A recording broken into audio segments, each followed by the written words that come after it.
নমস্কাৰ Deepika kitchen and ব্লগছৰ অন্য এটি ভিডিঅ'লৈকে আপোনালোক সকলোকে পুনৰবাৰ আদৰণি জনালোঁ।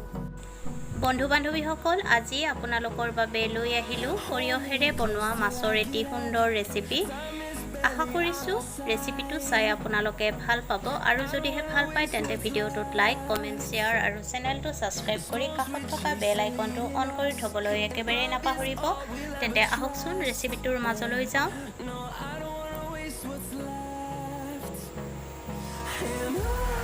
এটা পাতিত বনাই লোৱা সৰিয়হৰ পেষ্ট ডাঙৰ চামুচেৰে এচামুচ দি দিব লাগিব।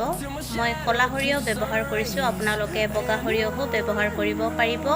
আৰু লগতে দিব লাগিব দৈ ডাঙৰ চামুচেৰে এচামুচ, সোৱাদ অনুসৰি নিমখ, হালধি গুড়ি, জিৰা গুড়ি আধা চামুচ, ধনিয়া গুড়ি আধা চামুচ আৰু কাশ্মীৰী ৰেড চিলি পাউডাৰ আধা চামুচ দি দিব। আৰু তাৰপিছত ভালকৈ সকলোখিনি মিহলাই ল'ব লাগিব।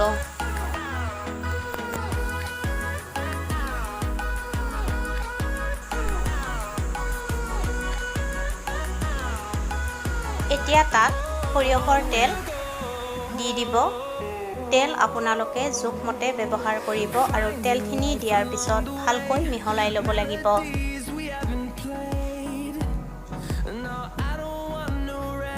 এতিয়া ধুই পখালি লোৱা ভকুৱা মাছ 3 পিচ দি দিব লাগিব। আপোনালোকে এই ৰেচিপিটোত যিকোনো মাছেই ব্যৱহাৰ কৰিব পাৰিব। মাছ কেইপিচ দিয়াৰ পিছত মছলাৰ সৈতে ভালকৈ মিহলাই ল'ব লাগিব।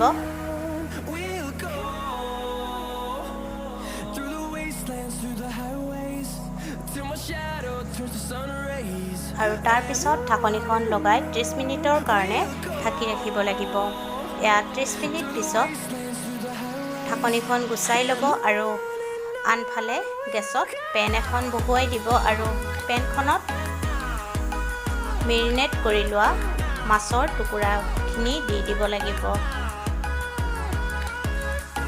আৰু বাতিটো অলপমান আখলি পেলাই পানী দি দিব। তাৰপিছত ভালকৈ মিহলাই ল'ব।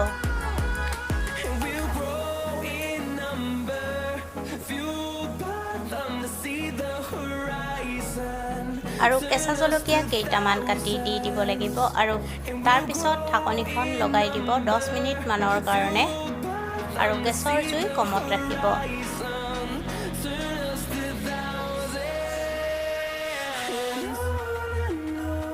10 মিনিট পিছত ঢাকনিখন গুচাই ল'ব আৰু মাছ কেইপিচ লুটিয়াই দিব।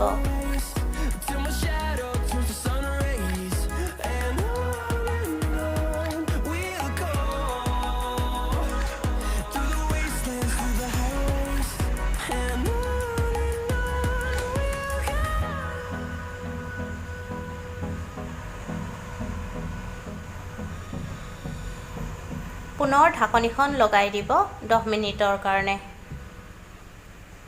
আৰু গেছৰ জুই কমত ৰাখিব।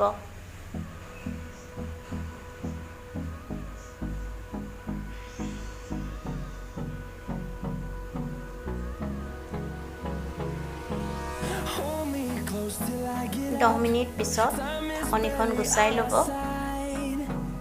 এয়া মাছৰ ৰেচিপি ৰেডি হৈ গ'ল।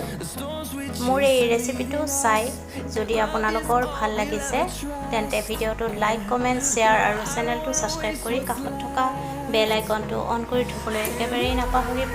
পুনৰ উপস্থিত হ'ম আন এটি নতুন ৰেচিপি ভিডিঅ'ৰ সৈতে। আজিলৈকে আহিলোঁ, ধন্যবাদ।